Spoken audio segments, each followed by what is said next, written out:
Having a good relationship with your mental health as a man or as a father is often more about feeling things more rather than feeling things less. This is a generalisation, but culturally speaking, men typically get given the impression that feeling things is weak or pathetic or otherwise unacceptable. So particularly sadness. So you're allowed to cry at a football game, but if you've lost your job or had a relationship breakdown, what are you getting so teary about? You're making me feel uncomfortable. If I'm afraid, so I don't know, something's going on in my life and I'm afraid for my family and I show somebody else that I am fearful, people don't know how to react to that from a man. Sometimes even joy. If you're too enthusiastic or too giddy about something, people are weirded out by that. Disgust. What do you mean you don't want to pick up a slug? What's wrong with you? That kind of thing. If that is the message that you've been given, where we end up going is the only one that's acceptable is anger. So I'm allowed to feel angry. People aren't bothered about a bloke shouting. That's apparently all right. But tearing up, what are you doing? What that can leave me with is when I am feeling sad, perfectly legitimately about something, maybe even we've lost a pregnancy or something like that, and I am feeling sad. If I don't feel that I'm allowed to do that, it's uncomfortable to feel sad, it will come out in a different way. Maybe it will come out with me being grumpy.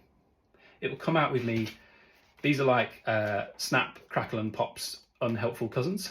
So withdraw, snap or squash. So I'm either going to withdraw, go into myself, I'm going to snap at someone, or I'm going to try and be strong. So my wife or my partner's really struggling, I'm just going to try and be strong and try and be the rock, which kind of works in a way, but really doesn't, because it doesn't make my feelings go away.